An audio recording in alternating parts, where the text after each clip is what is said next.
players are ready for action. A new under-21 qualification campaign is just minutes away. I'm your match commentator for this evening, Adam Binney. Alongside me, former Scotland under-21 international Stephen McGinn. Stephen, plenty of new faces in this Scotland side as we head into a new campaign. Anyone in particular that you're looking forward to seeing this evening? Yeah, well, I think Cameron Gardner's the interesting one, obviously fresh off the back of his man of the match performance against Man United. The one for me maybe is Colby Donovan. I think in a lot of the noise around the Celtic team at the minute, I think he's been really positive in his appearances, and really impressed with him in the under-19 fixtures that I was at last year. So he'd be the main one and be looking to kick on this under-21 side. Yeah, of course, lots of new faces in the squad, as is the same every time a new campaign rolls around.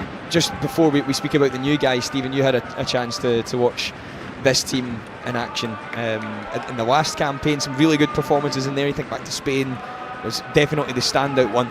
So many players from that squad. I'm thinking Josh Doig, Max Johnson, Lennon Miller, Ben Gannon-Doak, Kieran Bowie. They're all in the men's A squad for the game tonight. Just how impressive is it that, you know, only a couple of years after that campaign started, you've got so many players now already playing at the top level of senior football?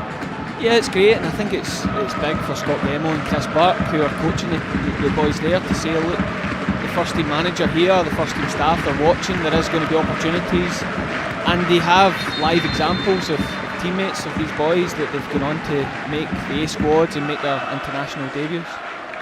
Some really top players in there. Of course, Lennon Miller and Ben Gannon-Doak would still be eligible for this age group. Birth years 2006 and 2005. As old as 2004 can still play in this competition. This shows the acceleration of their development as top young players. But today it's all about this new crop.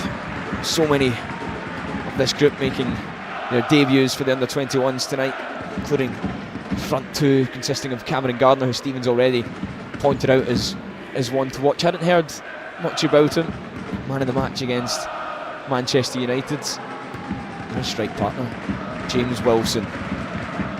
Officially the youngest Scotland men's player of all time when he's made his debut against Greece in March.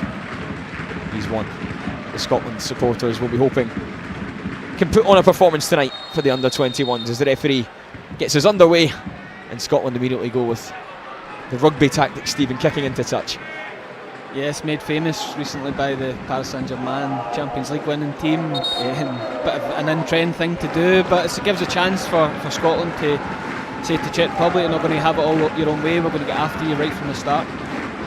What is the thinking behind doing that, you know, for people that maybe aren't so familiar? We'll come back to that in a moment. So there's a chance here for Czechia right away to threaten the Scotland backline.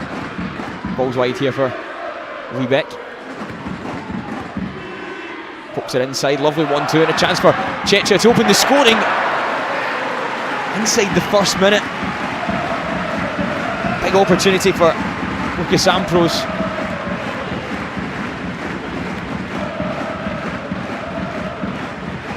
Bit of a warning sign for Scotland, Stephen? Yeah, absolutely. You were just asking me what the thinking behind the kick-off was. I don't think it's to face a shot 30 seconds later. It's more to set your press, get an organised press in the game, and I think from a Scotland point of view, I'd be glad that Lucas Ambrose hasn't squared the ball there. I think he's taking the shot from the angle, which I think Liam McFarlane was comfortable enough with, but as you say, warning signs right away for Scotland. Lucas Ambrose, interesting one, 21 years of age, plays his football on the top flight in Poland for Górnik Zabrze. Came through at Wolfsburg. Now established himself as a first team regular on the continent, as a number of these Czechia players have. Hope to see a number of these Scotland players doing the same. Here's Jeremiah Mullen, he's been firm on Athletic, pops it forward looking for Wilson. It's a head on it, as adjudged to have fouled Konechny in the process.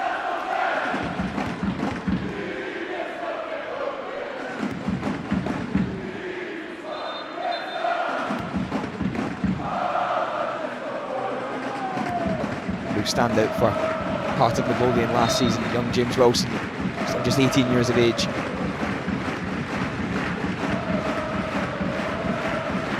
Still one of the youngest players in this side, despite having already represented the men's senior side.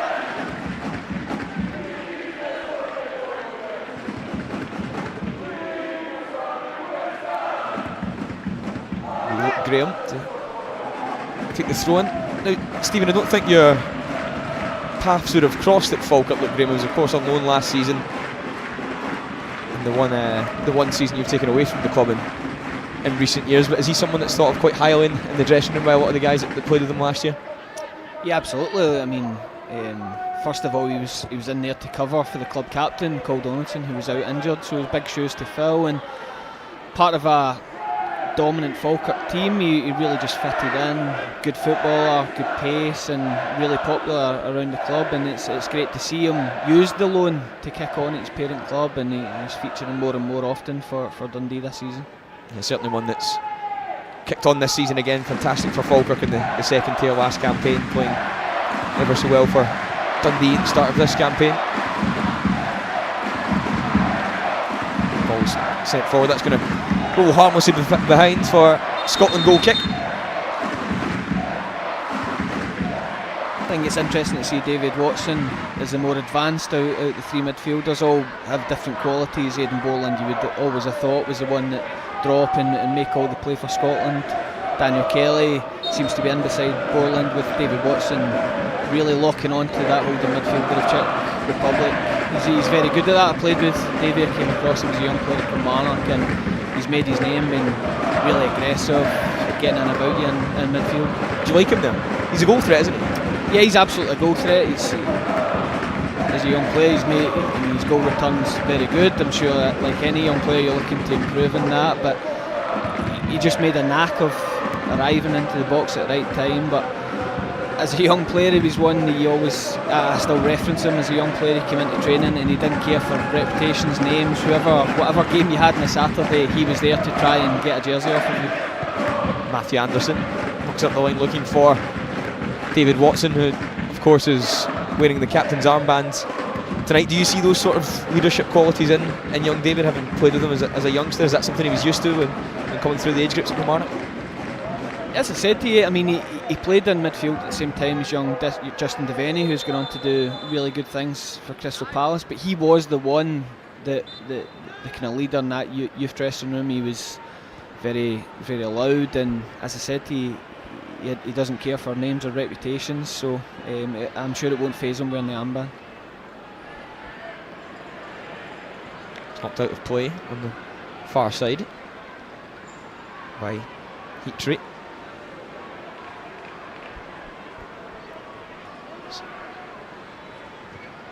Scotland with a chance to get their foot in the ball. Here's Borland, clips it forward looking for Colby Donovan, but that's just gone out of play.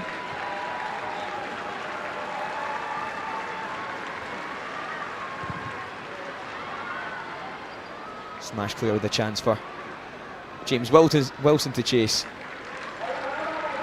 Czechia with safe possession once more.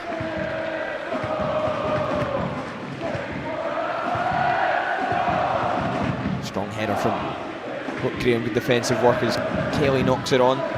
Scotland can't tidy it up for now.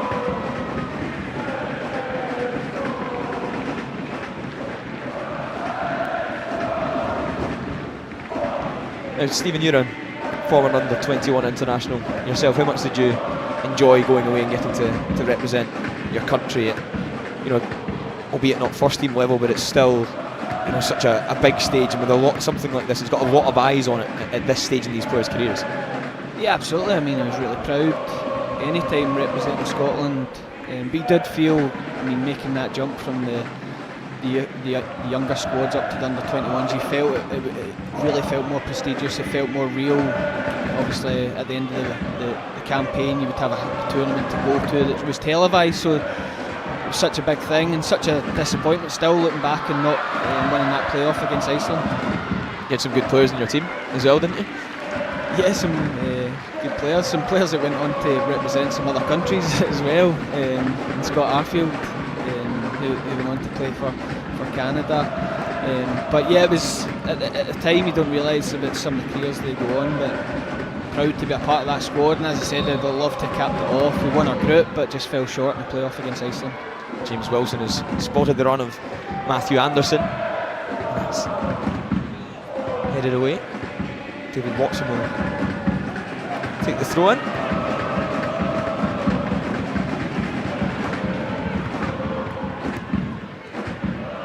Liam McFarlane in goal for Scotland this evening. It is 21's debut in the last camp against Iceland.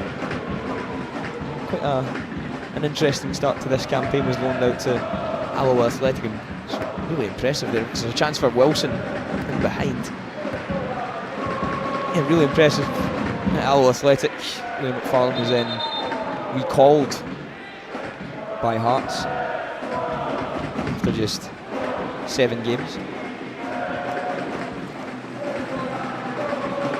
A player with a lot of potential and highly thought of at Tynecastle. Here's Daniel Kelly. Luke Graham. It's well closed down by Lucas Maszek.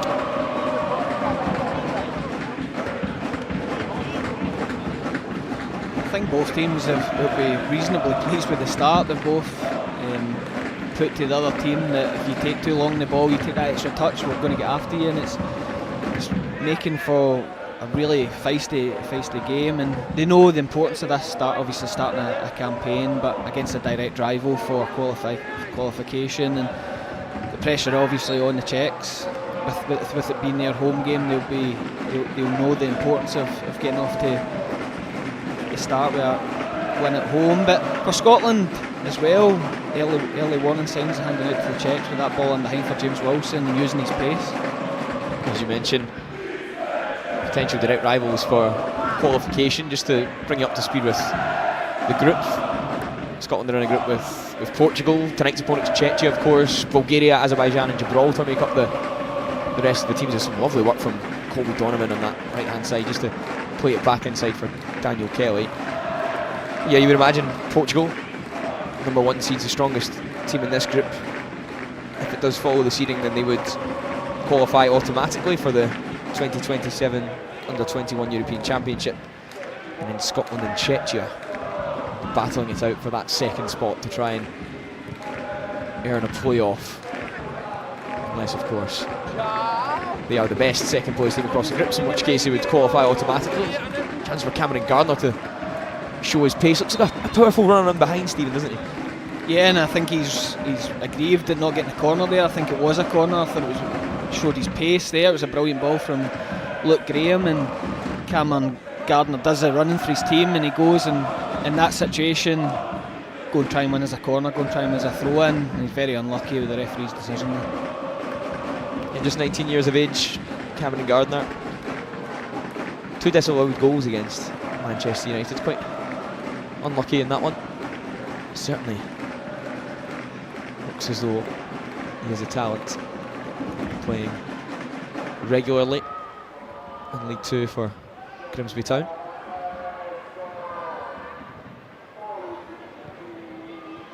Nice touch inside from Donovan.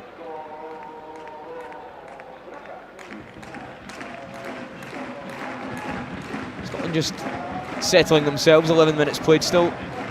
Goalless in Czechia. Daniel Kelly is knocked off it there, and Czechia can try and come forward, but that's good battling from David Watson. Borland for Watson, who gives it away but recovers well.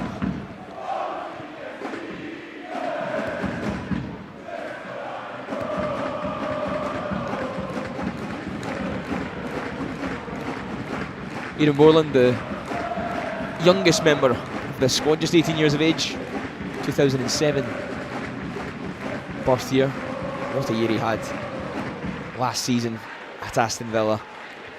Was named their Scholar of the Year at the club in his first team debut as well last season against Wycombe Wanderers in the EFL Cup. And he's the captain of their under-18 side that won the treble last season, including the FA Youth Cup, prestigious trophy down south. Another fixture that's got lots of eyes on it. Borland was rewarded with a contract extension just at the end of last season as well, so he's one that's highly thought of at Aston Villa. Hopefully has a big future in a Scotland jersey as well. It'll be interesting to see what he can provide tonight. Good header from Anderson.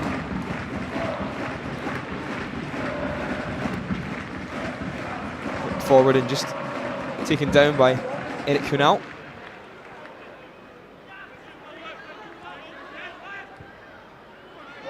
Running behind here. Scotland's calling for offside. Offside given. Matthias Vojta scores a little early. It's a few times Vojta's made that run, and Czech players, Matej Sin gets his head up, he's going to look to play that ball, but I think between the pitch looks quite a tight pitch, quite a narrow pitch, and maybe the intensity of the first game of qualification campaign, there isn't a lot of time in midfield to get that second and third touch, so a couple of rush passes in that area when they've had that first opportunity to get their head up. How did you find it when you were playing for the 21s, and you've got this strange kind of dynamic, of course, where the priority of an under-21 side is to produce players for the first team, develop players as individuals, but at the same time you're trying to navigate a qualification campaign, and these are competitive matches. The players want to win, the coaching staff want to win. How do you try and find that balance, and is it something that you think consciously of when you're playing? Yeah, because it's probably your first exposure to that type of European type football, where it's this type of game is a must not lose in the qualification campaign. Usually the top seed in these campaigns win most of their games, so the other games become so close, so vital, can be settled by errors, set pieces or moments of quality, so there can be that kind of tense feel about a game, and I think the first 14-15 minutes have been reflective of that. How different is it? You mentioned the first kind of European style game for a lot of these players, so the guys that maybe haven't played in the youth league or haven't played at international levels for the younger age groups. Just how different is it coming up against different countries and styles that maybe you're not used to? Well, I think that's when you can lean on maybe some of the boys that have had the experience of the last campaign, playing Belgium, playing Spain, realising that as moments in games, it's maybe not let's go out and just try and score every time we get it, because these teams are so good in transition, they're good in the counter-attack if you get caught in the ball, so you have to be right at your game. Obviously as well, friends and family watching the game, it's a big honour. You want to try and deliver a performance in amongst a result. It's not so much as well as let's just get out of there with a result. You've got that individual pride and represent your country and want to be at your absolute best. I know it's a long way away. Scotland, in terms of the men's A squad, have got a lot to do in terms of making sure they get there, but there's a World Cup next summer, Stephen. Do you think that's playing on the minds of any of these players? Because we know, and we've seen evidence of it with the number of players that were involved in the last campaign that are now in the men's A squad, even for tonight's game.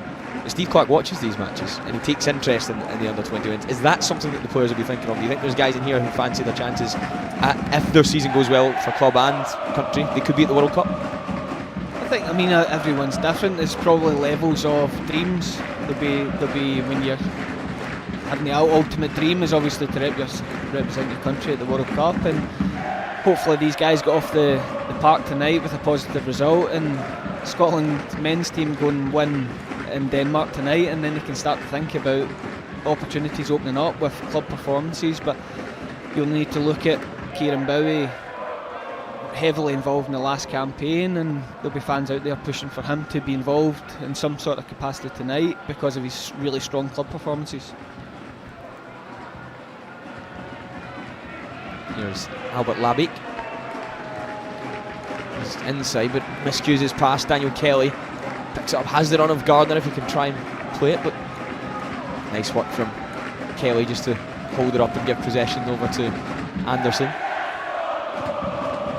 Anderson delivers. It's headed away. Good work from Aidan Borland to win it back. Scotland looked sharp, good off the second ball in midfield. Yeah, that was brilliant there. Daniel Kelly firstly competing for that second ball, and Aidan Borland, he reads the game so well. Diminutive in style, but he's so good at just getting there, reading the game and getting there first and not making it about being a physical duel. Jan Paluska goes up the line for Cheatry, and he's dispossessed now. Anderson can come forward. Anderson looking for that run of James Wilson. It's good defending. In the end, the Czechia backline combining to prevent Wilson from getting a clear run in behind. Jan Paluska there. He's already played against Scottish opposition this season. He started and played 90 minutes against Rangers in the second leg of their Champions League qualifier. He plays his club football for Victoria Pilsen. Big opportunity for the 20-year-olds that evening. Of course, Pilsen won that game. Paluska didn't have too much to do with his side on top for the majority of that one. There's Mullen. Mullen become a real mainstay in Scotland Under-21 setup now. 15 appearances, a couple of goals in there as well. He plays a big part in this campaign again. He could be among some of the top cap holders at Under-21 level. Still a while away from Christian Daly, who has the record at 35. I don't think anyone's going to beat that anytime soon.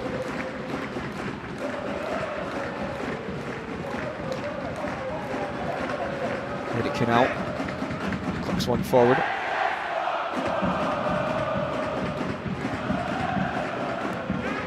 Just looking for that run of Vojta again, but Scotland deal with it. Kelly's touch gets away from him, but lovely footwork here. Sheen, Matty Sheen rolls it inside from Vojta, and Vojta goes wide. Biggest opportunity of the match so far. Matthias Vojta will be thinking he should have opened the scoring. Let off for Scotland, Stephen. Yeah, it's that duo again. It's Sheen and Vojta. Really clever pass from number 10, and Vojta's movement, as we spoke about only a few minutes ago, he's constantly bending his run, trying to play the offside trap. That time he's onside and fractions away from opening the scoring for Czech. Yeah, lovely move. Matty Sheen being so influential in that move there. Lovely little flick in midfield as well. He's the only Czechia player tonight that's represented the senior team. I mean, his senior debut against the Faroe Islands in March. Just recently signed for Azed Alkmaar from Banek Ostrava. So that's the Czechia number 10, certainly one to keep your eye on. He's one of the highest rated members of coach Mikael Bielik's squad. I think that's why you just can't switch off at this level of football. I mean, as an away performance, it's been really comfortable for Scotland, confident, but just moments of quality these teams carry, opening the pitch right up with a back heel, and then it's a great forward pass, and next thing you know, he could be one down. So total concentration at all times. It will be Sheen to deliver. A free kick from a wide area. It's headed on at the front post, and it's in. Andrei Kricvalutsky opened the scoring for Czechia. 21 minutes on the clock. Scotland had started this one well. Stephen, how frustrating do you think it will be for Scott Gemmill that his side have gone down to a free header from a set piece? Yeah, really frustrating. I think they're quite clever here, Czechia, because the ball, I mean, Scotland drop as if the ball's going right into the danger area. He almost peels out there, Kricvalutsky, and it's a really clever header against Liam McFarlane. He can't do anything about it. Really guided header, and the pace is on the cross, and seemed a really planned set piece there that's just caught the Scotland backline out. A good finish from Andrei Kricvalutsky. Nice header into the corner, but Scotland, for all of their efforts in these opening 22 minutes now, they're disappointed to be opened up from a set piece. But plenty of football left to be played in this one. Do you think Scotland will change their approach in any way, Stephen, though? Yeah, I think they will, because what's happened early on, the early positive signs have been the pace of James Wilson, Cameron Gardner in behind. They probably won't have that same opportunity. They may need to build the game through Borland and Daniel Kelly and have some sustained time in the Czechs half of the pitch.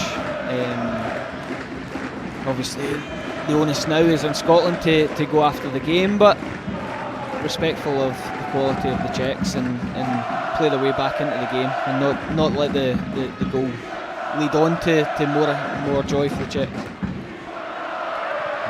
Vojta found himself in behind the Scotland back line. Czechs opting for patience. It's David Watson for Scotland, draws the foul. Scotland will have a chance just to get their foot on it once more. His movement's brilliant, Vojta. Just constantly asking questions of that Scotland back three, and sometimes with a back three it can be in the traditional back four on the right centre half side. He takes him down that side, vice versa the left, but there's an onus on Jeremiah Mullen to get his line really perfect almost with the quality of Vojta's runs and movement. Do you think usually that would make it more difficult for a striker, as Cameron Gardner is penalised for a foul on Palushka? So it was James Wilson. But yeah, can it be more difficult for a number 9 when you're up against a back three to make those runs in behind? Because if you're thinking, a channel ball would go in between right back and right centre back, or left back and left centre back, the spaces aren't as big. But I mean, Vojta, a player of his quality, seems to be doing okay. I think what it can, I mean, Scotland's system's quite fluid, with the right centre half joining into play, left centre half joining into play when they have the ball. I think it offers it up more of an opportunity for Vojta. I think he's trying to exploit the space when the Scotland centre half is joining in with the game. So it's about timing and organisation from a Scotland point of view, just to make sure that area of the park's always being covered if Colby Donovan or Luke Graham advances in with the play. Good read again from Aidan Borland. Scotland can take possession as Ben McPherson goes back to Colby Donovan. Does really well. Again, does Colby Donovan. Just patient and knocks it up the line for Aidan Borland. Donovan lacking options. There is Czechia. Pick it up again, and Donovan does well to recover and get it away. I've been really impressed with Colby Donovan so far in this game, Stephen. I haven't seen a lot of him before. Of course, made his Celtic debut against Livingston last month. I don't know, is he someone that you came across whilst at St Mirren 18s? Was he in the Celtic 18s? Was he B squad? Anyone? No, he's not. I hadn't actually watched him play football. Obviously, he's got a really good reputation in the game. The first time I watched him was for Scotland 19s down at Capello, and I was really impressed. Good size, really quick, confident player, good in the ball. I was really impressed. And he's one, when you kind of watch those types of games, you keep an eye on players that you quite like and see how their journey's going, and his is doing not too bad at the minute. Still just 18 years of age, so Donovan's still one of the younger guys in the squad. Football, a lot of it can be luck and opportunity. Colby Donovan's got an opportunity now. He's club side. Anthony Ralston having to pull out the senior team with an injury. Alistair Johnson out for a long period of time, so he might just find there's a real opportunity for him to get a run of games in a level as high as the Celtic first team. Yeah, it's someone that Brendan Rodgers has mentioned specifically, as well as someone that's done really well. Has been involved in the kind of first team setup there for a while now without making any senior appearances, but now he's got that little taste for it. Can you remember back to your debut, Stephen, when you first get that little taste of first team action? How does that change things? How does that change your perspective going forward? Yeah, well, there's nothing quite like the elation of making your debut, and even small things like the attention you have on your phone, watching Sports Scene that night, and everything, all the things you dreamed about. But does that feel like a weight off your shoulders though? It's like you had to make the debut and now you can really focus on establishing yourself. Yeah, it does for the first couple of weeks, but then it gets really serious because you're judged differently. The first team, with the older players in the first team, they start to judge you as a real player, as competition almost, and there's an onus on you then to build on it, not just to be a one-game wonder. Just, you made your debut once, it's then how do I get more regular football, can I then go and play? And there's also probably like youth internationals, you have that kind of pressure you put on yourself with maybe someone at another club, similar size club, is starting to get 5, 6, 7 games in a row together, and you want that. Jeremiah Mullen is penalised. Similar area this, Stephen, to the free kick that delivered the opening goal of the match. Yeah, I mean, the Czechs again trying to exploit that space in behind the centre half that's joined in the Scotland attack. They're just quite happy to play it down the channel, and they ask a lot of questions of Jeremiah's, how he reads the game, his recovery, and on that occasion he just gets the wrong side of Masic, pulls him back, and we now spend the next hour of the game on a yellow card. Matty Sheen into the box, well dealt with by McFarlane.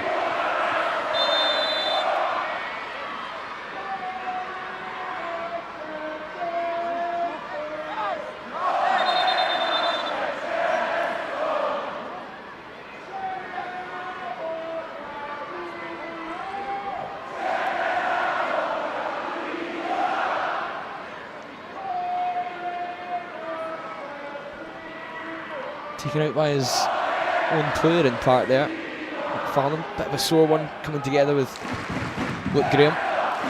It's brave from the goalkeeper. I think Eric Cunell from Czech Republic, I think he's pushed Luke Graham into Liam McFarlane, which just turned out to be a badging for all three involved, but brave goalkeeping from Liam McFarlane, because Sheen, again, he puts it on the money. If Scotland are giving corners away, free kicks around the area, Sheen is going to put it on the money, and he's going to ask real questions of the Scotland organisation.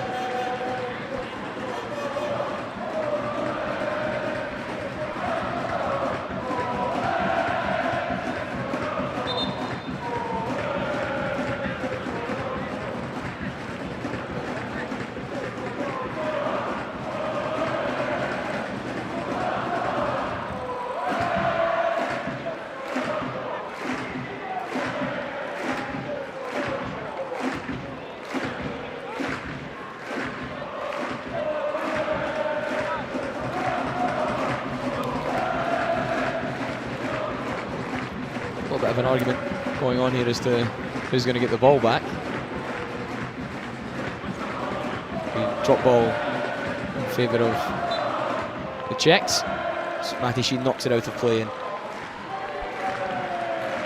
Scott will take the goal kick. Reluctant fair play there from Sheen. I think he wanted that back, didn't he? You can sense his frustration. He's put a really dangerous ball in. Scotland have just got it away, but the Czechs had the ball, but yeah, the right thing happened in the end.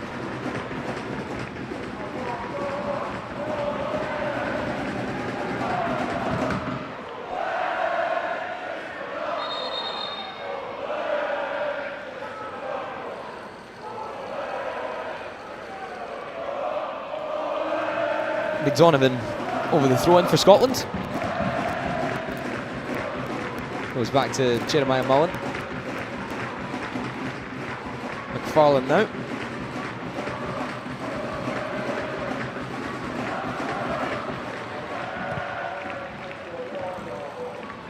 Goes long looking for Wilson.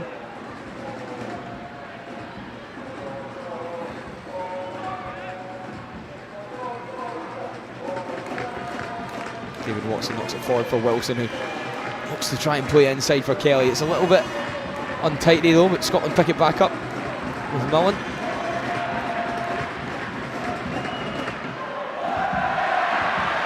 Good play as the Czechs come forward again. Albert Labik.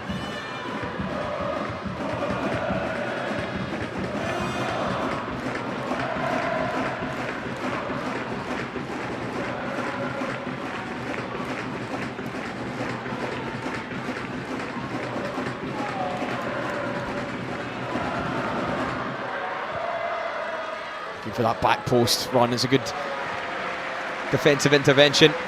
Go behind for a Czech corner. Yeah, good cover from Matthew Anderson. It's just probably 13 minutes since the goal Scotland have conceded. It's probably in a spell where you need your strikers, either Wilson, Gardner. Wilson's tried to pop it off. He's trying to do the right thing, but in the midfield you're looking for your striker to go and win as a foul. Go and win as, hold the ball up for us. Let's try and get into the opposition half and spend a bit of time in there, because the Czechs are looking really confident after their goal. There's Matty Sheen. Another delivery towards that front post area this time. Scotland deal with it as Wilson hooks the danger away.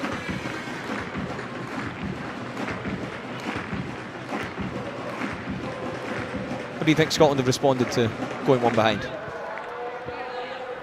Well, I think they've struggled. I think the Czechs have had the confidence up. I think they have real momentum in the game.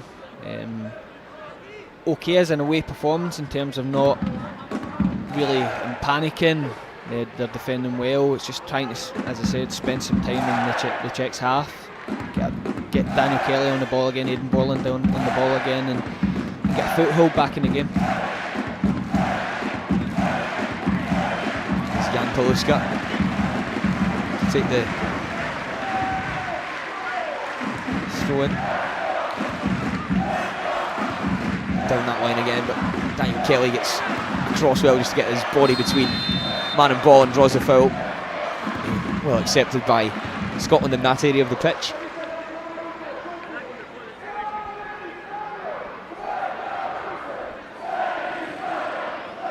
Not the first time these two sides have met in qualification campaigns for the Euros. Played against one another in 2021.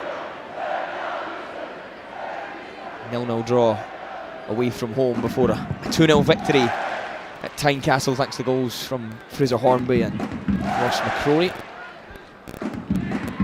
If you look at the guys that were involved in that campaign, a number of them have gone on to represent men's A squads. Ross Doohan, Nathan Patterson, Alan Campbell, Lewis Ferguson, Ross McCrory, David Turnbull, and of course probably the pick of the bunch, Billy Gilmore.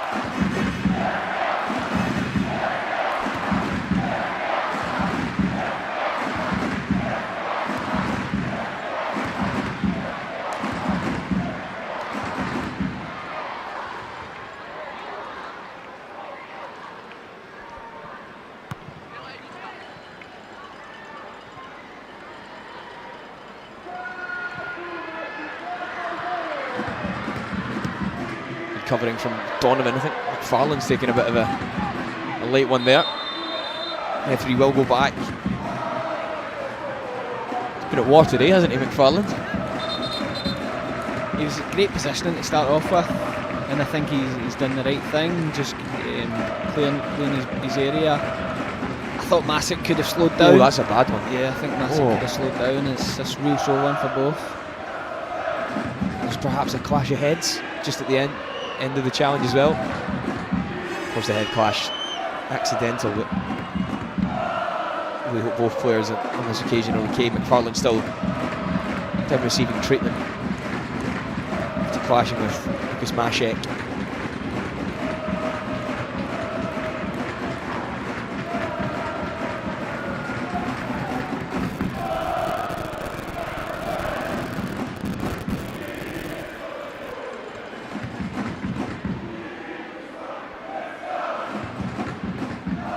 It's just that clash of heads at the end, the face of McFarlane.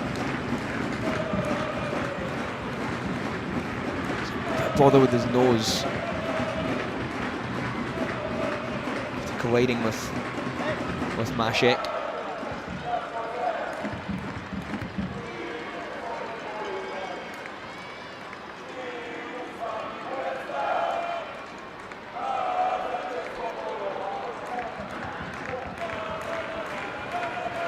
Hopefully Liam McFarlane is able to continue.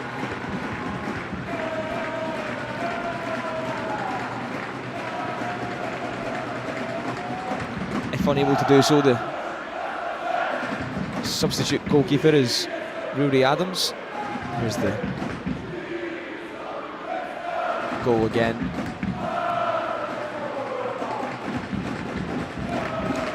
I believe Lucas Maszek shown a yellow card for his late challenge on Liam McFarlane. Referee, of course, let play go on initially before going back to card the Slovan Liberec man. McFarlane's still down here, and you'd imagine Rory Adams has already completed his warm-up, as it looks as though Scotland may have to make a change in the goalkeeping department. Speaking about goalkeepers more generally, Stephen, Scott Gemmill touched on it in his pre-match media conference. This is the first time in the 21s that they've decided to bring away 4 goalkeepers. That's something that Steve Clarke has asked a number of the younger squads to do, to help try and bring more guys through in that position. Do you think that's something that will help, having more guys on camp throughout the age groups? Yeah, well, I mean, at the minute there's a bit of probably noise, pressure around the position. Getting young goalkeepers playing regular football, and where's the next Scotland #1 going, coming from? So yeah, I think getting 4 on camp and round the coaches, round the environment can only help. Looks as though Rory Adams is going to come on. East 5 goalkeeper on loan there from Dundee United. Made his under-21 debut against the Republic of Ireland in March, and it was a great debut actually. Of course, clean sheet that game, saved the penalty. So Rory Adams will get his opportunity today. Unfortunately, Liam McFarlane unable to continue. Looks as though he's a facial injury, blood around the nose, after coming together with Lucas Maszek, who of course has been yellow carded. McFarlane still in a bit of pain, but Rory Adams will come on now.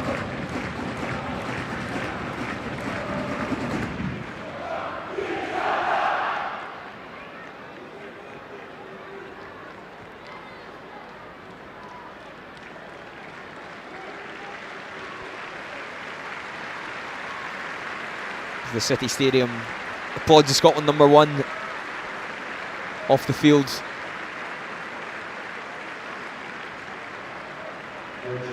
Difficult, disappointing ending for the Scotland stopper to have to come out of this one with an injury. Such a good start to senior football this campaign with Alloa, so hopefully this is an injury that the young Hearts goalkeeper can recover from quickly.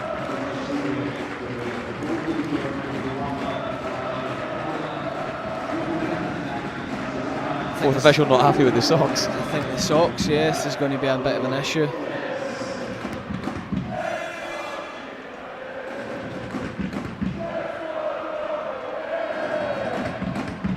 Fourth official not satisfied that the colour of Rory Adams' socks are the same the whole way down. Of course, we see this in football a lot now, with players wearing white grip socks, cut the feet off their socks. I think the fourth official can be a bit pernickety there. I don't know if it's because the tape is so high up as opposed to where the socks is, but it's going to take a while for the game to get restarted. So important for Scotland not to switch off. I think Scott Gemmill, if he can get them in at half time, 1-0, obviously not the ideal situation, but a chance to get them round, settle them down, and get a plan together for the second half. There we go, some more tape has arrived, so Rory Adams can make his way onto the field. A little bit pedantic, do you think? Absolutely. Of course, just to back the referees on this occasion, the reason for this rule is if the lino is looking across the box, is looking at feet for an offside, he wants to be able to tell who is who by the colour of the socks. If there are too many players wearing white socks above their ankle, then that can become a little bit difficult for the linesman to spot, particularly when Scotland's kit is predominantly light coloured in the bottom area. But after a lengthy delay, we finally have some football to talk about again.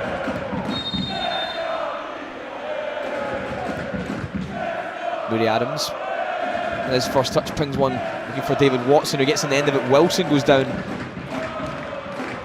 It's going to go behind for Czechia goal kick. Jan Kutny is there, number 1. Plays his football for Sigma Olomouc in the Czech First Division. He's their first choice goalkeeper. In fact, all 3 goalkeepers in this Czech squad, first choice, regular starters at their club. Lovely turn from the goal scorer, Kricvalushi. And he gives it away. Here's Gardner. Gardner holds it up well.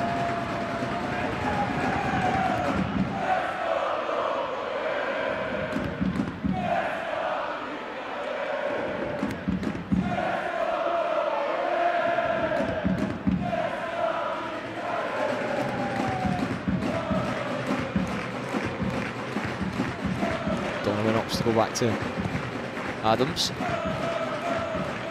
Fire that forward, looking for James Wilson.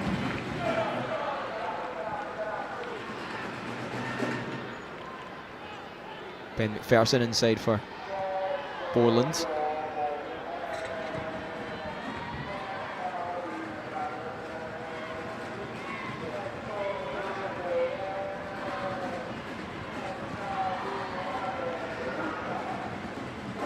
Forward pass again from Aidan Borland. Now, I know it's been difficult for midfield players in this game, especially to try and get involved. A lot of the game is being played over them, but I've been quite impressed with what I've seen from Aidan Borland in terms of trying to play forward passes and his reading of the game. Is he someone that you think has got a bright future? Yeah, well, I probably have a bit of inside knowledge. I know John rates him very highly. He's been great around Aston Villa and a lot of the games that he's watched. What I do think here is Palushka and Hunal are going so tight, so aggressive with the Scotland front two, that it might need a bit of combination. They might need to be, the first one goes short, hit the second one to then play off of him, because that straight ball's suiting the aggression of the Czech centre halves, and it's just coming straight back down Scotland's throats. Do you think that's something that Scott Gemmill could address at half-time? Perhaps even get some wingers onto the pitch? Yeah, I mean initially Wilson and Gardner look really sharp, really quick, but it's in these occasions the Czechs are just going so aggressive that it might need some quick combination play to find the space, because Czechs won't be able to keep up this intensity if Scotland keep asking those questions of them. I should say as well, 7 minutes of additional time, and a lovely touch from Anderson. He looks to go to that back post for Gardner, but his right foot cross is just a little bit behind the Grimsby Town man. 7 minutes of added time at the end of this first period. We've played a minute of that, so 6 still to play. Of course, a lengthy delay for the injury sustained by goalkeeper Liam McFarlane.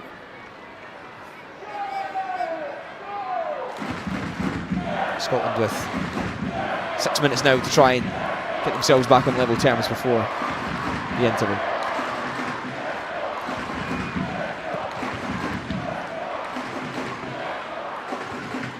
Kutny sends it upfield. Scotland smash clear.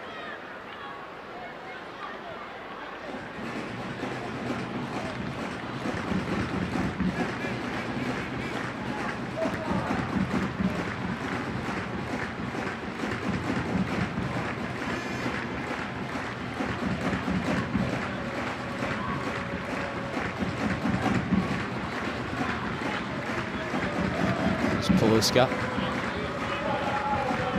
Headed clear by Luke Graham. Chance for Scotland to try and hold it, but doesn't stick. Comes off Wilson and out for a Czech throw-in.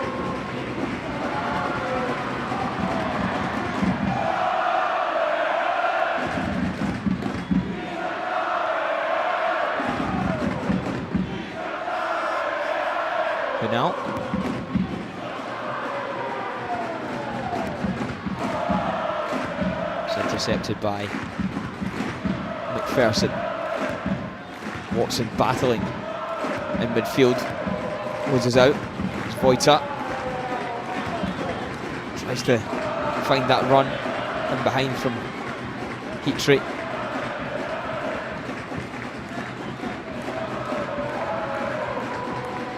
And here's Watson. Wins a free kick.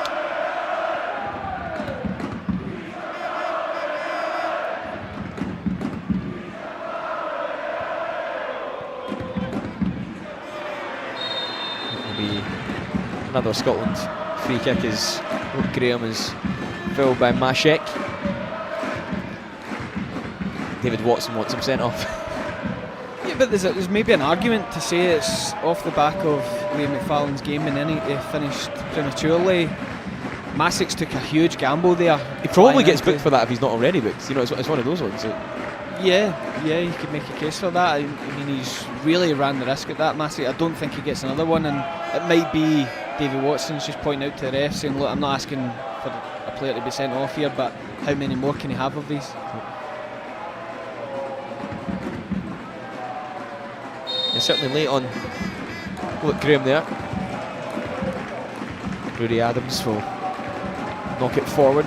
Scotland trying to create one last opportunity before the end of this half, unable to do so for now. He's actually probably given himself his manager a decision in the next 2 minutes. Masek, in terms of with having 5 subs, not using a stoppage, he has a decision to make whether he takes him off at half time, because I don't think he has another foul in him, and with already winning the game 1-0, I'd be tempted to take him off at half time. Interesting to see if Michal Bielik obliges.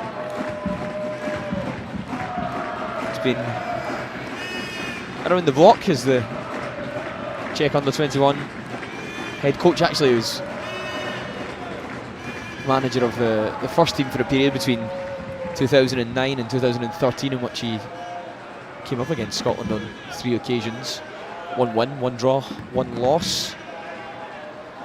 I think that there's a situation where the game plan, you can see Scotland's game plan was to have that channel ball with the 2 willing runners, but the Czechs, with their 1-0 lead, they've stepped off 5-10 yards. They know what Scotland are trying to do, so it might probably at half time, Scott Gemmill, Chris Park, that's where they have the opportunity to change the plan to find their way back into this game. Mullen.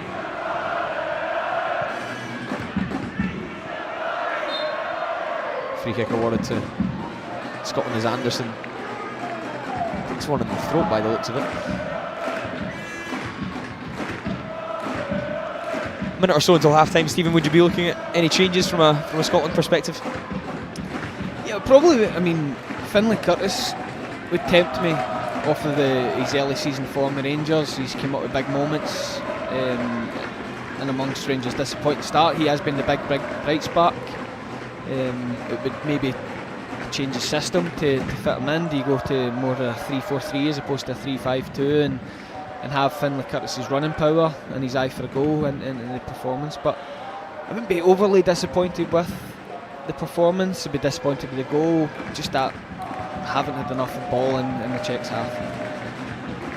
Quite a few wingers on the bench, if that is what Scott Gemmill decides to do. Finlay Curtis, that Stephen mentioned, has of course had a great start, with 3 really important goals for Rangers. Could also look to Emilio Lawrence at Manchester City. Dean Mabudi, who's one of the more experienced members of this U21 side, having played 14 times now, also in there. So there are options off the bench if Scotland head coach believes a change of approach is necessary. But Scotland competing in this game, doing well, just lack of goal-mouth action from their perspective as the referee brings an end to this first period. Scotland started the game well, but went behind after 21 minutes. Andrei Kricvalushi headed in from Matty Sheen's deep free kick, as you can see that goal now. Fantastic delivery, good header, Scotland are still in a game. Lots for Scott Gemmill to address at half-time. For now, it's Czechia 1, Scotland 0.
Welcome back to our coverage of Czechia versus Scotland under-21s.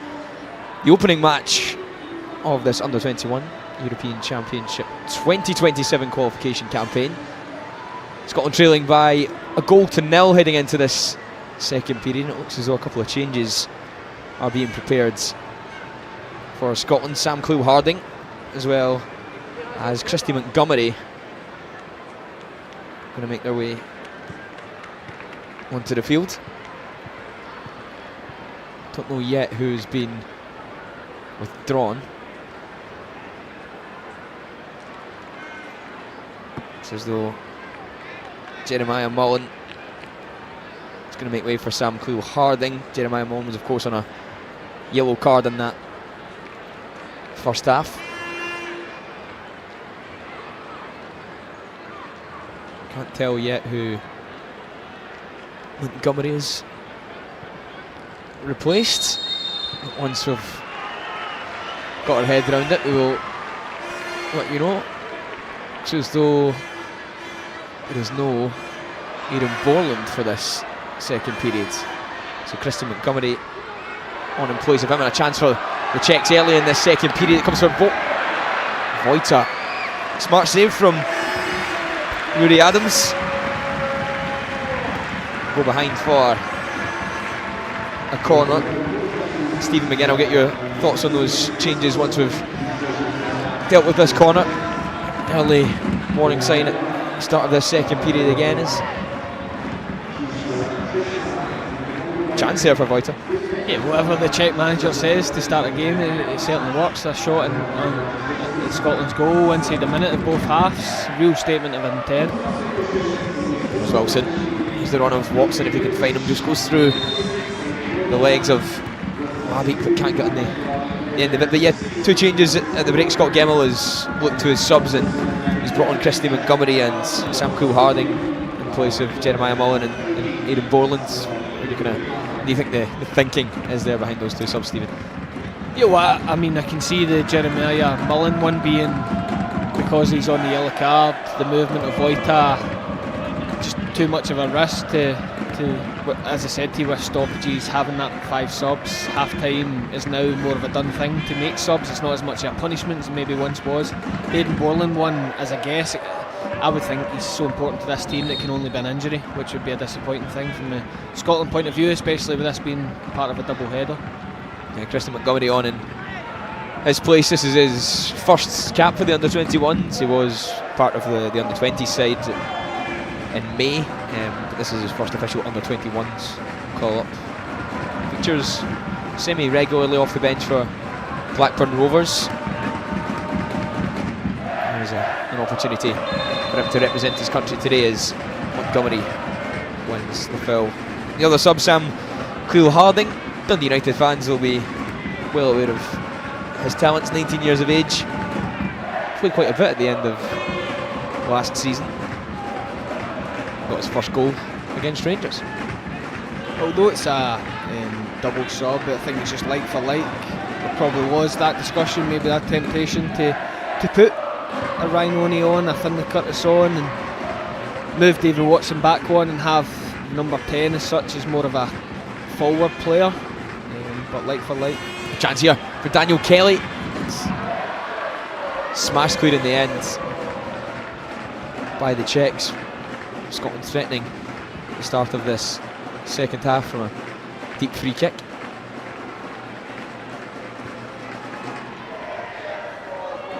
What do you hope to see from Scotland in this second period then, Stephen? More of that. I think there was a chance for Daniel Kelly's got such a good left foot. It fell to him. You expect him to make a bigger connection, but much more positive. Balls bouncing for us in the box. And there'll be a nervousness, as I said. There's a huge pressure on the Czechs as a home team, direct rival to go and win your home games. So yeah, I think there'll have plenty of attack intent on the bench. It's a brilliant ball there. Here's David Watson, finds James Wilson. Wilson gets his shot away, but the post finish, it was always going to be difficult from that angle. Just get a look at this Daniel Kelly chance once again. Good header down from Graham, and as say Stephen just doesn't quite get the connection he's looking for, but it's opening 4 minutes or so. It's been a decent start to this second half by Scotland. Would you agree? Yeah, it's the first time they've found any of the forward three players, I'd say, in space. We've not to check pressure from immediately in behind, so good early ball from David Watson, and you can understand James Wilson being frustrated with a lack of service, lack of touches of the ball. He's maybe just tried to force off a shot when maybe there was better options available.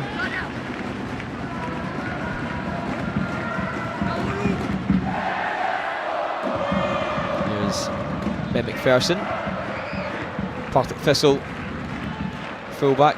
Good to see him involved tonight. He's been involved with 21 squads for a couple of years now, but had some serious injuries to deal with over that time. He's fit and back playing for Scotland and for Partick Thistle now.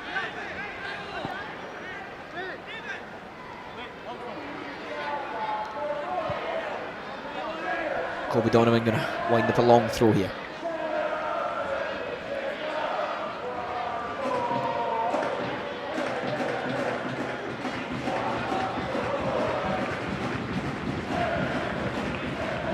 Chance for Scotland to try and threaten the Czech goal once more at the beginning of this second half as Donovan bowls one in looking for Luke Graham.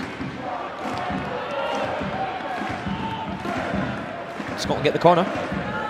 It's quite the weapon. It was in really flat, really pacey, really tricky one to defend, and he follows it up with a ball into the box, which results in the Scotland corner and an opportunity to continue this amount of pressure they've got to have at the minute.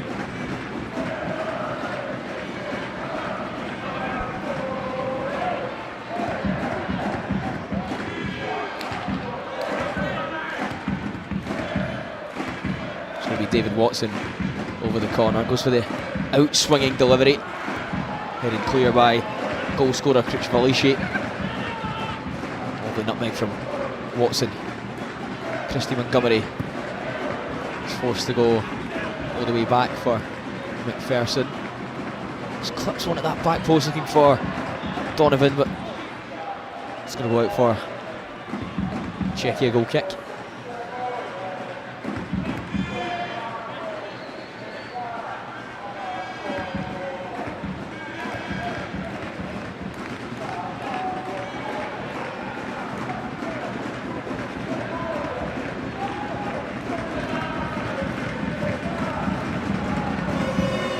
Goes forward looking for the direct ball up to Vojta, who has been good, but that's the first bit of action for Sam Coole-Harding. Takes the free kick.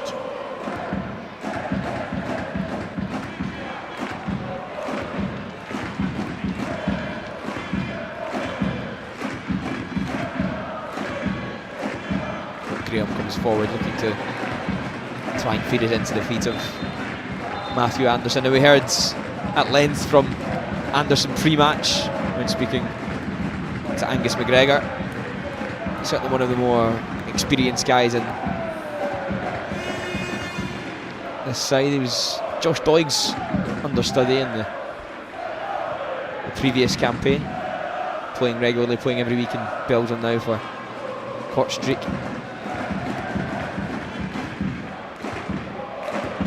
Couple of loan spells in Austria too, so good to see another young Scottish player performing well on foreign soil. McPherson heads forward, chases his own header, but it's dealt with.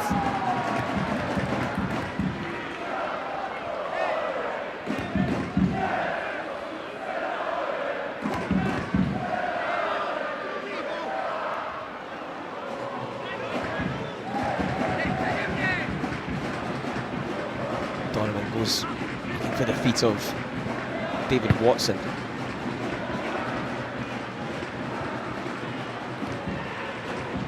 Christy Montgomery. It's been a decent start since coming on at half-time as the Blackburn Rovers player. Yeah, looks good. First time I've watched him play, and he's really bright, really confident. He's in a bit of pain just now. He's taking a sore one there. Play continues. Matthew Anderson picks it up on this left-hand side. Here's Daniel Kelly now. Hopefully Montgomery is back to his feet. Graham for Watson, just looks for that first-time delivery. Donovan.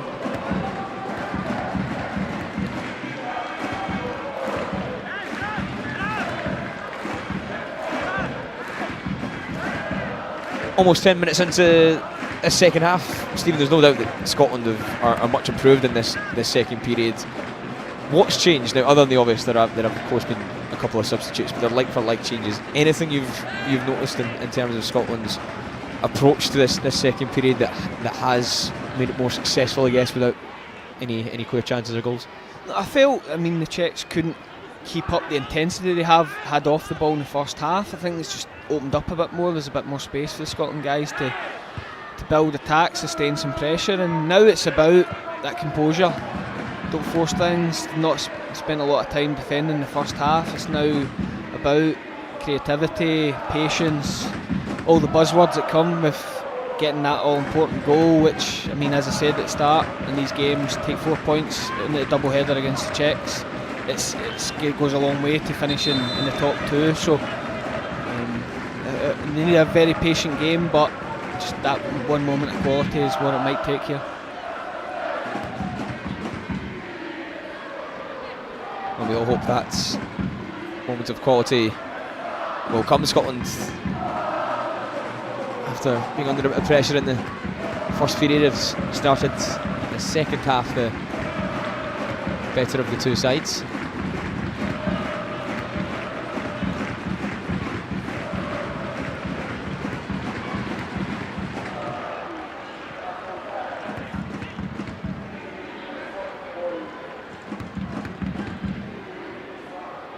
Look, Graham is able to poke it forward for Daniel Kelly.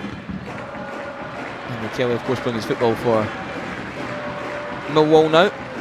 This is his 6th Under-21 cap. And a few appearances off the bench for Millwall. Move there, having left Celtic last summer. Donovan, lovely ball in behind. Here's an opportunity for Cameron Gardner. He has Wilson across and he can find him. Wilson loses his footing at the back post. It opened up for Scotland, no flag. Stephen McGinn, was that Scotland's best chance of the match? Absolutely was. You wondered whether he could have taken that extra split second. I think Daniel Kelly's coming in a brilliant position. The cut back, you can see what he's trying to do in terms of finding his strike partner, but that extra bit of composure to go and find Daniel Kelly. But there is gaps appearing in that Czech defence that just weren't there in the first half, and Scotland have got to be taking a lot of confidence from that. It's much better, isn't it? Yes, this would be a worry. It seems Israel has been a frustrating night. Any time they get a bit of momentum in the game, this type of injury appears, and he's looked really bright. He's not been overly involved on the ball, but he's made loads of good runs. It's a brilliant run, great ball from Colby Donovan. Yeah, it's on maybe there to play Wilson, just not connected. As you say, takes that extra touch. Daniel Kelly's just appearing at the penalty spot, which would be a fantastic opportunity to equalise for Scotland. Yeah, Cameron Gardner is down. He's clutching his hamstring there, so hope this isn't an injury that's going to end his game. Scotland have already lost goalkeeper Liam McFarlane to injury in the first half. Rudy Adams came on to replace him. That was a facial injury. There was a bit of blood around his nose after a collision with Chris Mashek. So Gardner, who he looks devastated. Not sure Gardner's going to be able to continue here. He has looked a threat this evening with his pace in behind, but yeah, just clutching his hamstring there. He's going to make way. A couple of changes for the Czechs as well. Yannick Eduardo is going to join us, as is David Planka.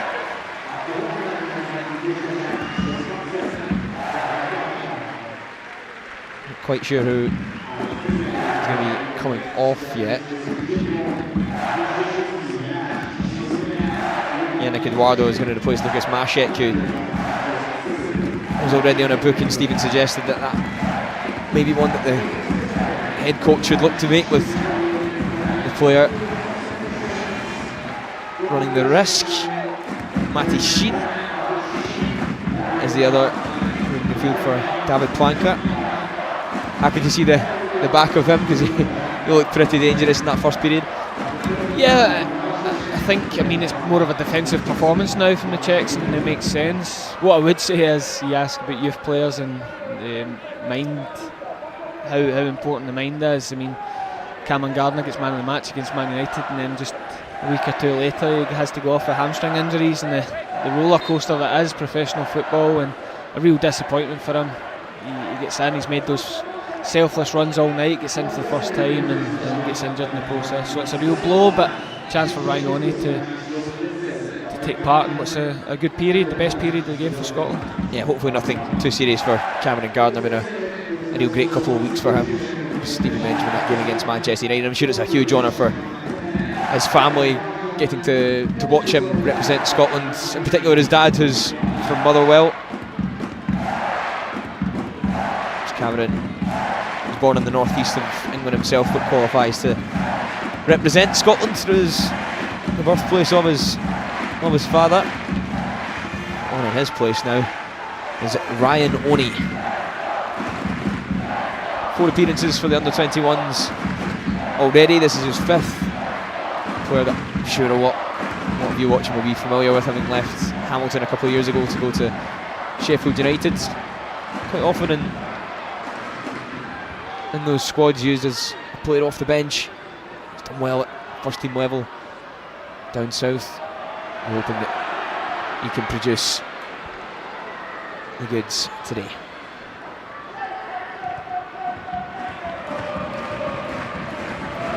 You think that delay and play for the injuries team just takes a little bit of the sting out of the game as well, because Scotland seem to be building up a fair bit of momentum at that time? Yeah, it can do, yeah, and double sub for the Czechs just maybe settles them down as well, but still, there's loads of encouragement. You think that the Czechs had a shot 30 seconds into the second half, but from then on Scotland have absolutely dominated the game and far more looking likely, so plenty to build on. Here's Daniel Kelly looking for that run of David Watson inside.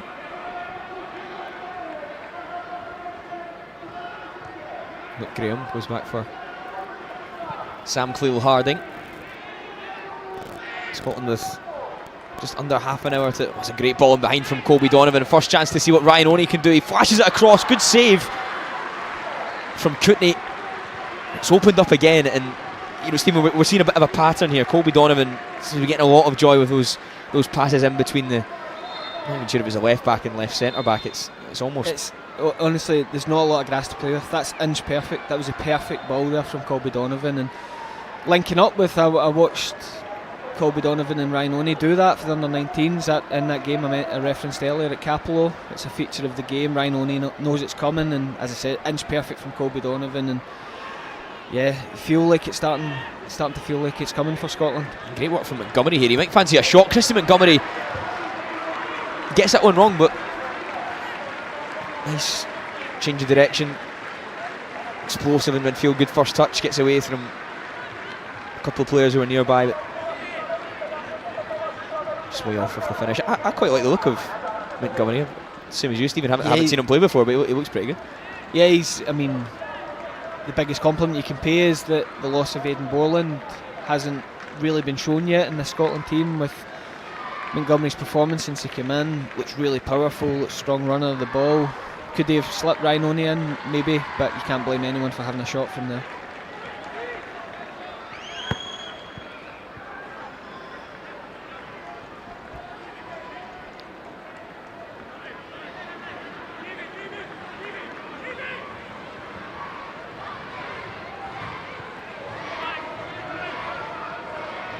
Albert Labik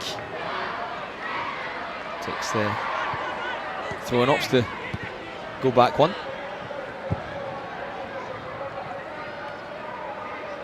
First chance to see what Yannick Eduardo can do. He plays for Dordrecht.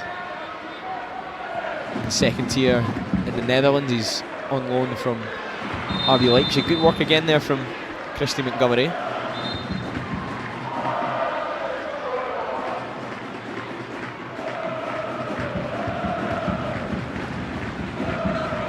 Lucky not to get booked there, Crickful.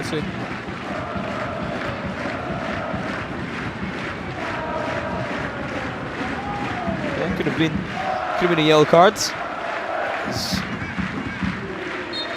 gotten away with. Might have booked him. It felt like a real Stonewall booking.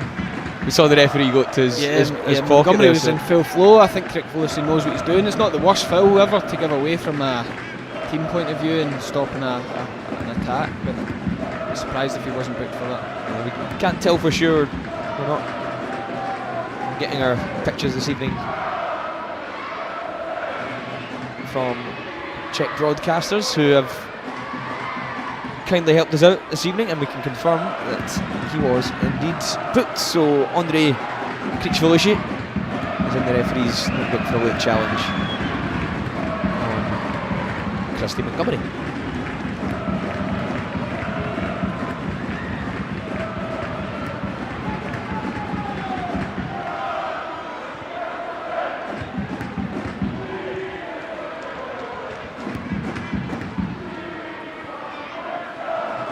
Play from Planka to get to the ball first. Here's Eduardo, Yannick Eduardo just pulled back by Luke Graham, and I think Luke Graham's definitely going to be the next player in the book.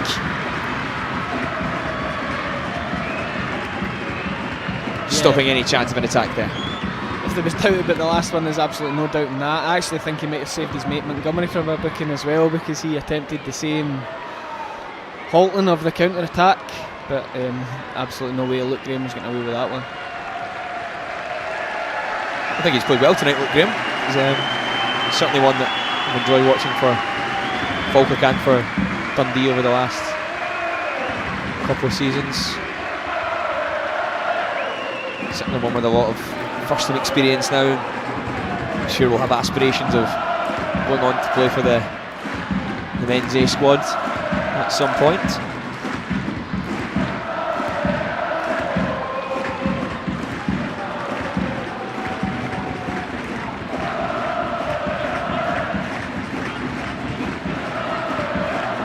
Planka and Ambrose with this.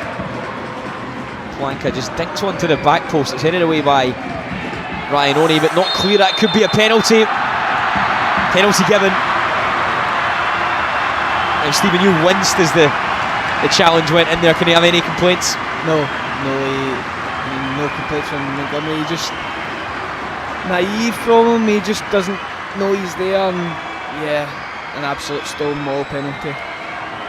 Yeah, clever play from Nicolas Canetti. Just gets in front of Montgomery, just takes his eye off the player. It's always going to be a penalty. Watson arguing the case. Is there one?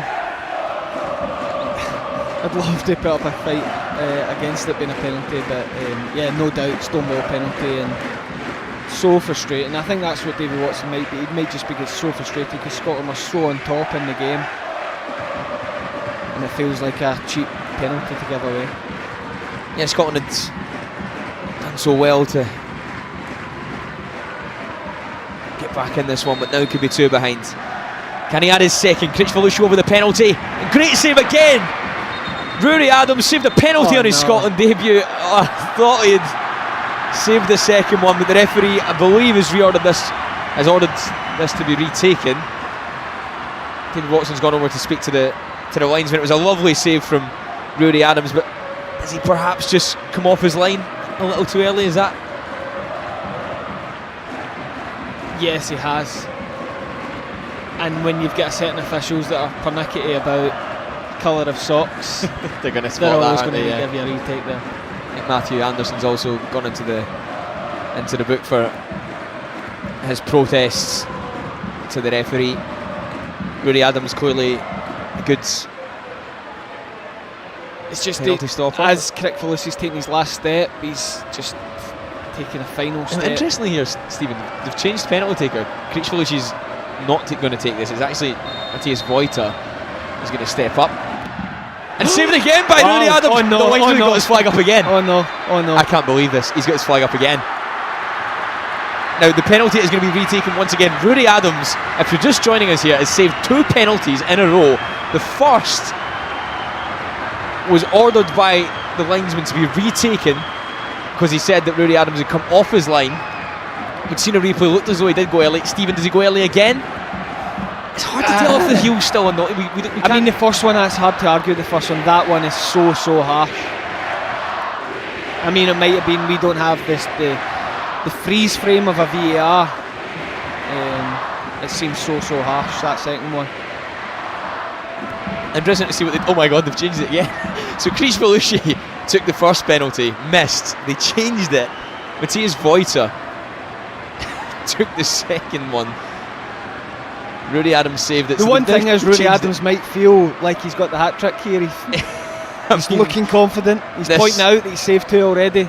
I mean, this would be quite something. This is bizarre beyond anything I've ever seen. And I think Scot Gemmill has also been booked. Right, Rooney, you've saved the first 2. You saved one in your debut.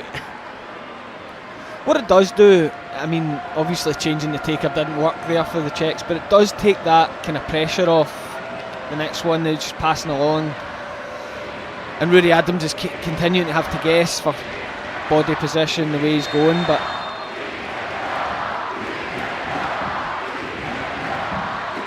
it's Yannick Eduardo. He's up. Rooney Adams got the right side. He guessed correctly, but it just goes underneath the arms as Yannick Eduardo doubles the Czechs' advantage. A sore one to take for Scotland. Gets close to it, Stephen, but I mean, just talk us through the last couple of minutes and how bizarre that was. Yeah, just as that's going in there, you're just watching his back foot there. I mean, planted on the line. I just think you've not seen an absolute freeze frame of where his foot is a minute. I think it's a big call from the linesman to give that second one. It looks very close and so harsh on Rooney Adams. I get the rule. I think the rule's a good rule in terms of goalkeepers being miles off the line, but that seemed half a yard, that second one. So harsh. Yeah, of course, no VAR this evening, so don't know for sure whether or not the official got the call correct. I think certainly the first one looked conclusive. Second one, can't tell. You know, you quite often see it's just the heel of the boot of the goalkeeper. I mean, if it just grazes any part of that white line, then it is legal. Rooney Adams certainly is shown that he is a good penalty taker, penalty stopper, should I say. I think he's had a really composed performance. Aside from the penalty saves, he's been really assured with the ball at his feet, and he made a great save not long before that penalty fiasco. But such a positive second half performance from Scotland, undone by 5 minutes of madness there from firstly Montgomery with just taking his eye off his man, and then the referees taking over. Scotland just have to go for it now. Yeah, well, I mean, I've probably been batting for him since half time, but Finlay Curtis, you would think, comes on the park pretty soon. Be interesting to see if the substitution of Liam McFarlane counts as a concussion, because potentially Scot Gemmill has 2 more subs to use if that goes down as a concussion. So the one plus is there is plenty of attacking options to choose from. Eduardo's done really well here, and he's been able to spread it out wide for Voita. Voita faces up Anderson. Does well though, sticks to his task as the young fullback. Work for a check corner. His movements were brilliant, Voita. He's constantly in the moving into channels, a real threat at all times. He didn't really have much support. Scotland get back in numbers, and I think Matthew Anderson, who does a really good night, does well to block out any attempt he had at goal. Yeah, Voita's he's looked good. 6 games and 2 goals in the top flight of Czech football this season for Mlada Boleslav. Scored 12 last season in all competitions, so decent record for for a player of his age.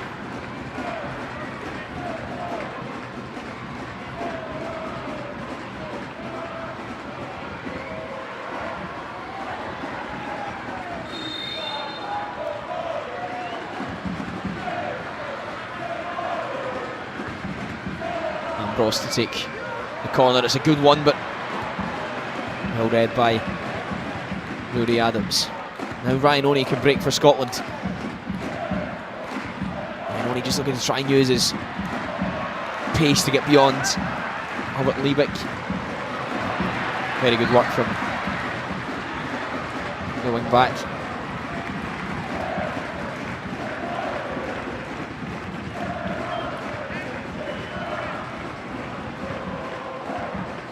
The timing of the goals so hard on Scotland as well, as it, Stephen, as you mentioned, it really looked like Scotland were favourites to go on and get the next goal and equalise.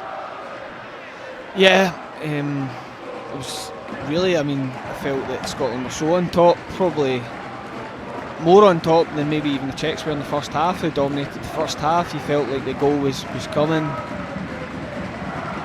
That free kick came about from a counter-attack from the Czechs, and next minute they have a penalty, and it feels like a real uphill battle for Scotland. I mean, but a couple of things come into play here. Obviously, head-to-head record. Scotland don't want to lose the discipline. Plenty of players on yellow cards. A full campaign ahead. So, lots of different aspects for the coaching staff to think about now. Donovan goes for a long throw looking for Oney, but that comes off Konechki and will be Scotland throw-in.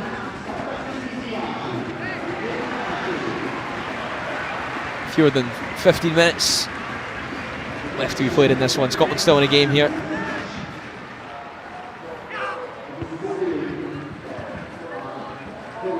There's James Wilson. He's in for McPherson.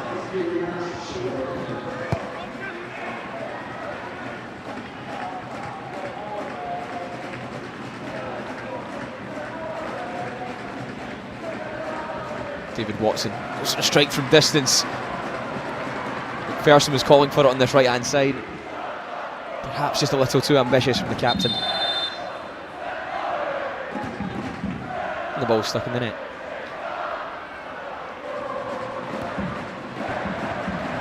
Now Stephen, you've got your wish. Looks as though Finlay Curtis is going to be joining us.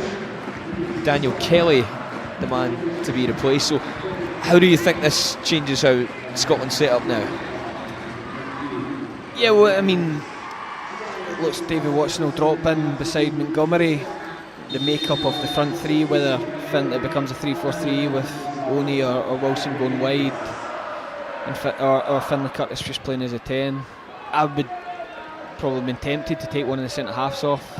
Maybe go and leave Kelly on, take a defender off and try and get in this game with putting Curtis on, but yeah, just see how it plays out in terms of 3-4-3 or a 3-5-2. It looks initially that he's going to go and play in that number 10 position. That's where he moved over to when the goal kick was taken. Curtis, of course, Romano uses a winging at Rangers that he's had for all their troubles. He's been one of the positives early on in this season. 3 really important goals against St Mirren, against Panathinaikos and Alloa Athletic.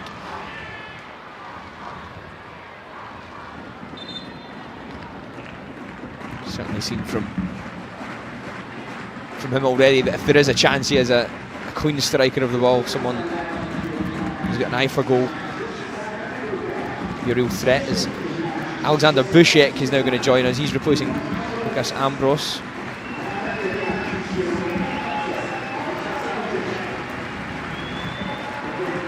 Karvina, midfielder on loan from Slavia Prague.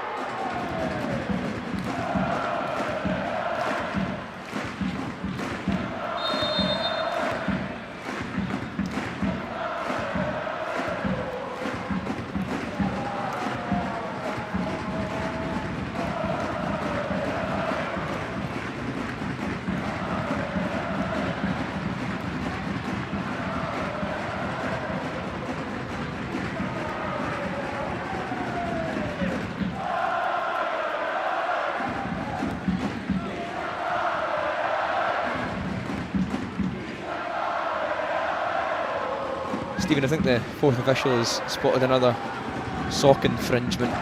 Yannick Eduardo not on the pitch at the moment. That ever happened to you? Yes, all the time. Yes. Yeah. I mean, cut socks are it became a thing. You had that option. You could kind of sense when a linesman appeared at the door if he was going to be one of those officials that was going to felt like a handball in the build-up there.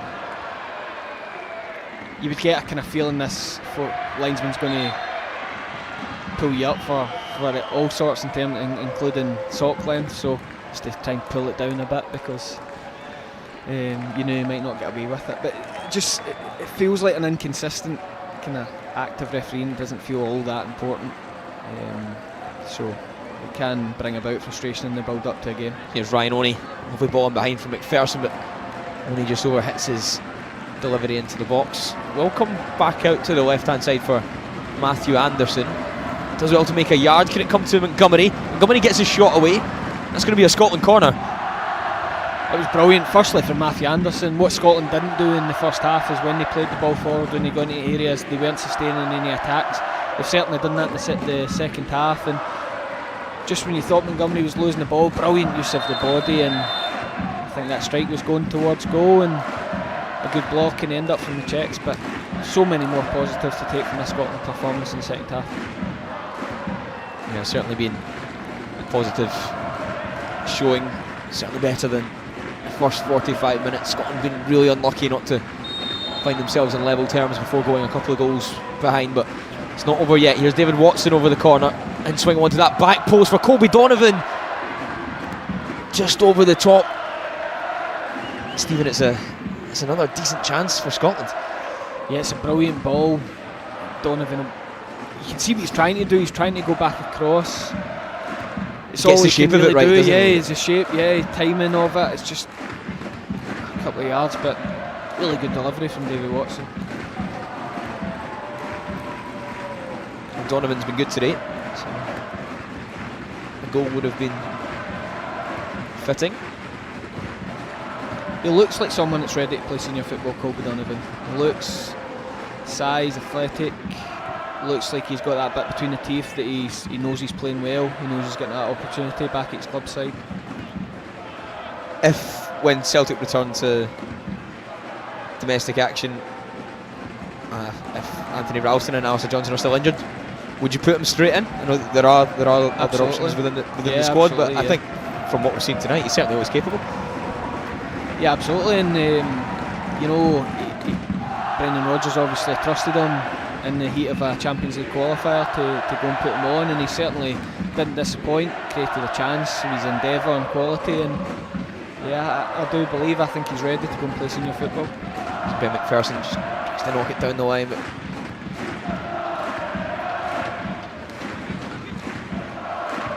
good strong play from Donovan again. It's McPherson.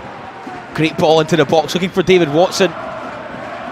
It's held eventually by Jan Kutny. And just going back to Colby Donovan, Stephen, he's got a lot of players to look up to, because that's been a position that Scotland's full-back area on both sides have been able to produce some top young talent. So of course the obvious ones are Andy Robertson and Kieran Tierney from a bit longer ago, but if you look at the right backs tonight, Aaron Hickey, he's back in the Scotland squads after a lengthy time out, injury. We've got Josh Doig, who was part of the Under-21s side last campaign over on the left hand side. There are a number of young players in these full-back positions. Nathan Patterson's another one. He struggled with injuries, played for the 21s and has done well for Scotland. When you're coming through these youth teams, do you look up to players like that, guys who have been on a similar pathway to you? Yeah, and I'm sure there'll be that kind of competitive edge as well, where they may have played against each other at youth levels and you think, I can do that, and what he's doing, I feel like I'm of that level, I can get to that level. And that is the main goal. You think it's a positive for Scotland that Ben Doak and Lennon Miller, who are eligible for this game, are with the senior team. and going to play a big part in the senior first team campaign. But a success for this side would be, although maybe lose this game, if someone like Colby Donovan can go and build two really good performances and continue that good start to the season and maybe play for Celtic in the next game. Yellow card shown to Finlay Curtis for a challenge on Jan Paluska. Good defending from Ben McPherson to win the free kick for Scotland. 5 minutes left of this one, still trailing by a couple of goals to nil.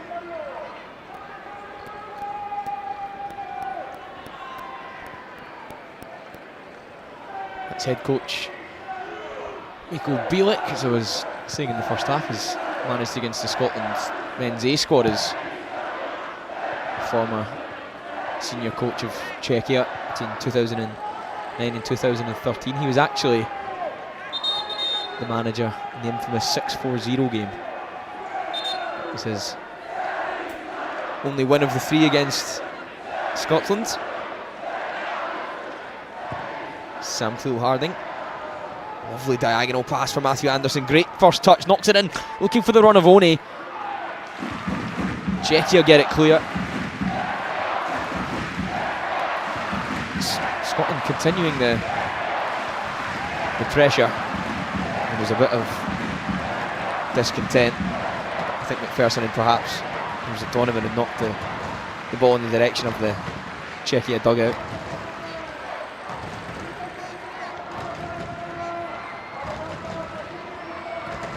Not happy, are they? I don't think there's a lot of malice, but that's in the heat of a battle, a qualifier, that can spark. Just a little melee, nothing sinister going on, but sets up nicely for when the Czechs come to Glasgow. And of course the games continue across the international break. The game on Tuesday at Fir Park as Scotland Under-21s welcome Portugal, the top seeds in the group. Two really difficult games to open this campaign. Hasn't gone in Scotland's favour today, but some real positives in the performance that can be taken into that match in Motherwell.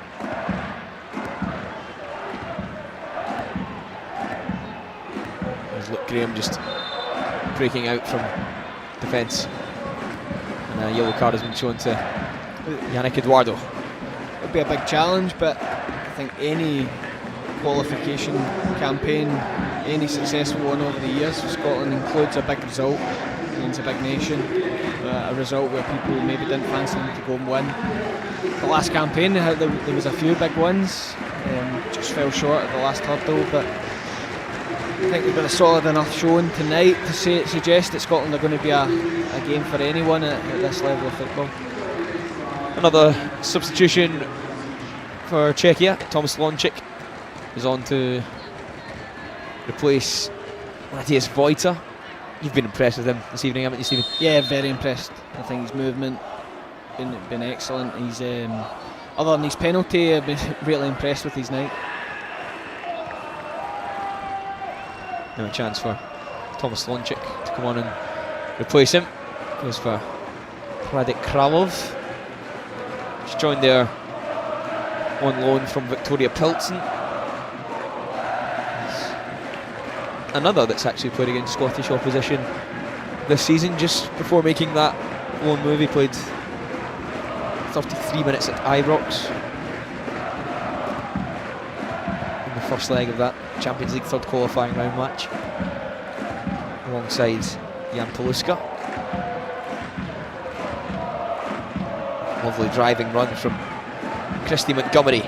It's by a couple of players, and now Wilson. But back to Montgomery, and Scotland have a corner. Brilliant from Montgomery. I mean, I know on reflection he'll be disappointed when he sees the penalty back, but so many positives to take from his performance. That was brilliant.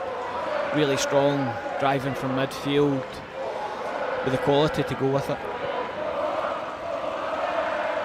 If Scotland want any chance of trying to salvage something from this one, probably going to have to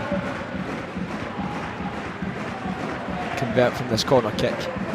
be David Watson that stands over it, but I think the referee has some business to attend to in the penalty area first. A bit of a disagreement between goalkeeper Jan Chutney and Ryan Oney.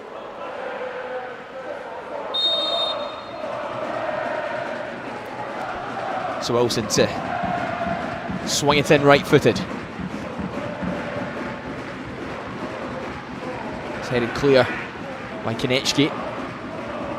Back in by Anderson. Oney tries to back in. Scotland can't make anything of it. Good work again from Matthew Anderson. He goes down under the challenge of Eduardo. He was looking for a free kick there, Anderson, but the referee didn't give it. Now played the 90. Looking to see how much additional time we'll receive from the officials. 6 minutes of additional time, been a couple of lengthy injuries. But now we've played our regulation time, Stephen, I'll give you a couple of minutes to have a think about who you're going to put forward as your player of the match. We'll get your thoughts very soon as Scotland try and get something from this one, but it could be the Czechs making it a third as Slončík comes forward. He's been slowed a little bit though. Tom Slončík goes from distance. Team effort. But I think it's a deflection in the end. It's going to work for a corner.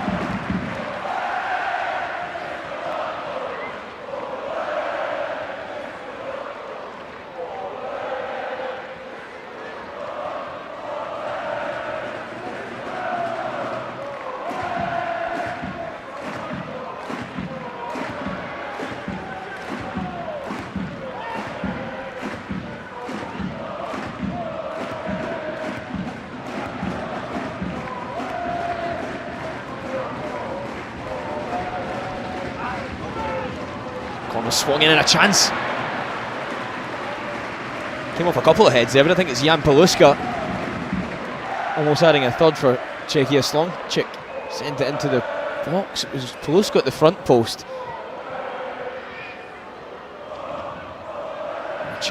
Really big chance actually for Konechki at the back post to add a third. Good work from Colby Donovan. Look, Graham sends forward looking for the head. Finlay Curtis.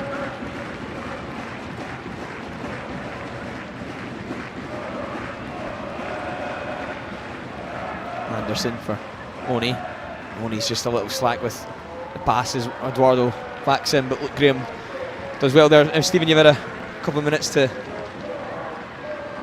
have a think about this one, but who is your player of the match this evening?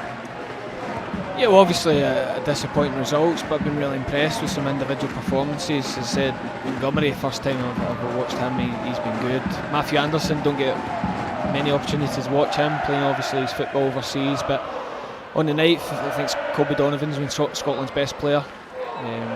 So many positives to take from his individual performance, involved in all good Scotland attacks and lovely balls forward, nearly capped it off with a goal himself, but Colby Donovan's my man of the match. Top performance from the young Celtic player. Big things to come from him.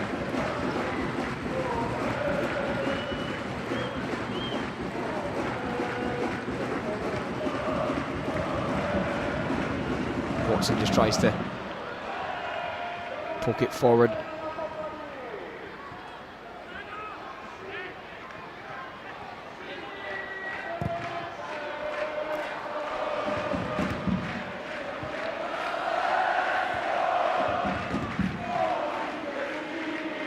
There's Montgomery. Dispossessed by Slončík.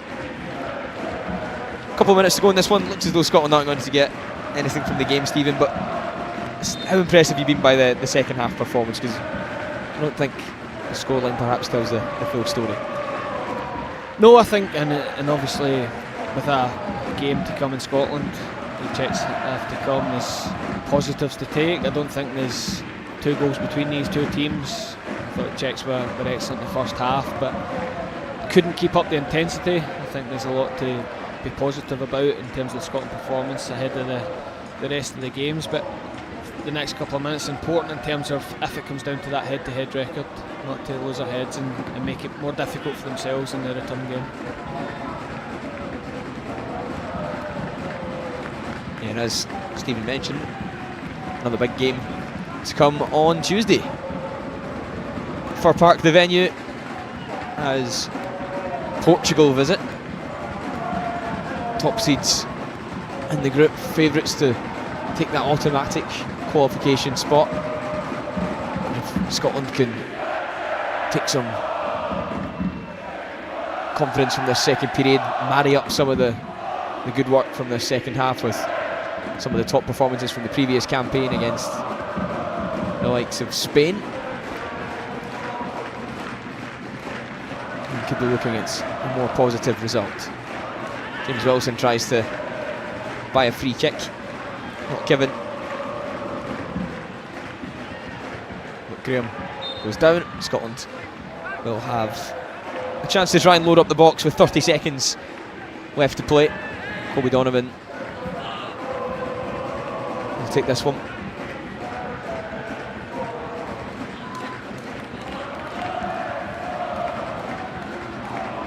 In fact, it's actually going to be Rudy Adams to take a deep free kick. Stephen mentioned it earlier, but a goal could help further down the line for head-to-head, but it's high, it's not pacey, it's easy to gather for the goalkeeper. Good work from, good work from Slonchik, but he is adjudged to have fouled his opposite marker. It's going to be booked by the referee.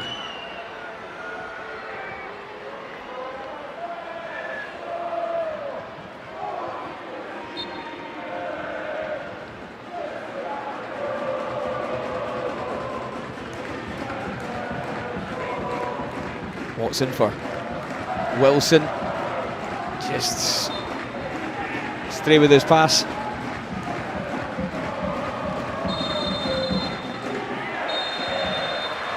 As the referee brings this one to a close, it's defeat for Scotland in their opening qualification match. This campaign is looked to try and get themselves to the Under-21 European Championship in 2027. Not the way Scott Gemmill would have hoped this one would have gone, but plenty of positives in there. Scotland started the match okay, defended well.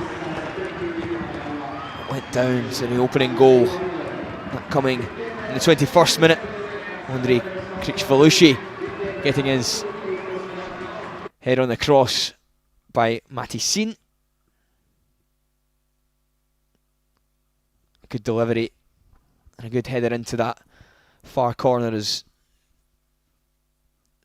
Scotland did have an opportunity to come back into it with Daniel Kelly. James Wilson at the start of the second period as well. Stuck one wide. And then this, perhaps Scotland's best chance to find an equaliser before going 2 down, with Cameron Gardner trying to pull it back for James Wilson. Also had Daniel Kelly arriving at the back post, but just couldn't pick him out. Good defending from Paluska though. Ryan Oney flashed one across the face. A little heavy on his delivery come shot. And then the penalty debacle ensued. Yannick Eduardo eventually putting one away for the Czechs after Rudy Adams had saved 2 penalties beforehand. Kobe Donovan had a header from David Watson's corner, and it just went over the top. So a difficult one to take for Scotland in the end, as the Czech players take the applause of their home fans. Kricvalushi opening the scoring for them in the first half, and then Yannick Eduardo scoring a third penalty for the Czechs after missing the first 2. And it ends here at full time. Defeat for Scotland in their opening match. At full time, it's Czechia 2, Scotland 0.